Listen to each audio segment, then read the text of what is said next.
What is up, everybody? My name is JC Conway, and welcome to the 11th episode of the Minutes of Mindfulness series. As always, you guys know this, we're incredibly grateful to have you guys here today. I want to start today's episode off with a story about an experience that I had on my first silent meditation retreat. So for those of you guys who haven't been on a silent meditation retreat, it's exactly as it sounds. Basically, in my experience, it was a 5-day retreat up in beautiful Marin County, California.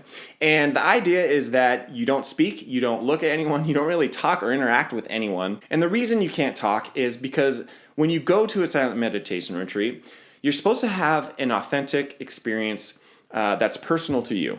And that's certainly what happened to me. So the story basically happened, I think, on the third or the fourth day, and we were practicing what is called loving kindness or metta meditation. And basically what loving kindness meditation is you start off by extending love to yourself, and then you extend love to someone that you really, really care about. And then maybe you extend some love to someone you're not very familiar with, someone maybe at the grocery store that you see on a regular basis, but you don't know their name. And then you extend love to someone that maybe you have some challenges with, someone maybe at work that it's hard for you to stay mindful when you're with them. And then ultimately you extend love to all the creatures of the universe, all of the earth itself, and then everything that resides within the universe. And I remember having kind of this profound cathartic experience. And for any of you who have ever been to Marin County, you know it's insanely beautiful. And after doing our first round of silent meditation retreat, or after doing our first round of loving kindness, I remember I was doing a walking meditation by myself up on top of this beautiful hill, kind of looking over the whole campus. And below me was everyone else kind of doing their own silent walking meditation. And I remember doing the walking meditation, and as I got to the end point where I'd turn around, I would do a quick loving kindness to myself. Because as you guys know, I've struggled with insecurity for quite some time now. And I remember the instructor, the teacher, saying that if you're having a hard time feeling love towards yourself when you're doing the loving kindness, try to put your hand on your heart. And so I did that a few times.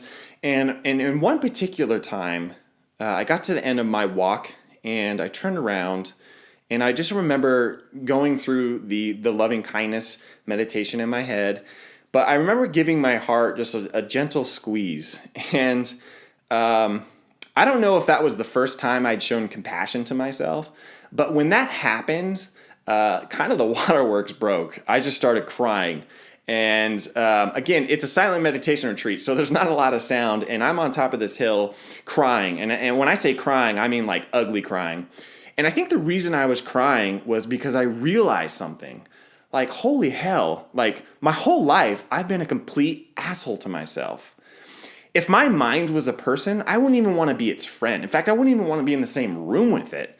I constantly beat myself up. I constantly talk myself down. I constantly tell myself that I'm not good enough. So what I learned about myself that day is that I've lived my whole life really bullying myself, really treating myself like shit.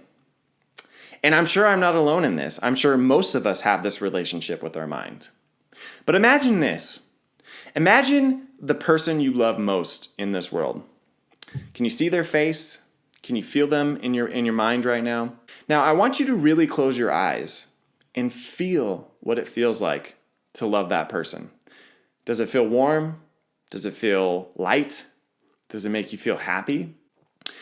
Now imagine if you extended the same love that you have for that other person back towards yourself. I really want you to try this here. I want you to imagine, close your eyes, and feel yourself loving yourself in the same way you love the people around you.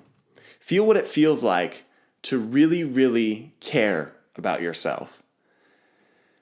I think we touched on this last week. We forget to care about ourselves far too often in this world and in our society. And you cannot take your relationship with your mind for granted. If you do not take the time to sit and get to know the mind, you're basically letting someone who you don't really like live rent-free in your house for the rest of your life. So this is why it's so important to cultivate a mindfulness or a meditation practice.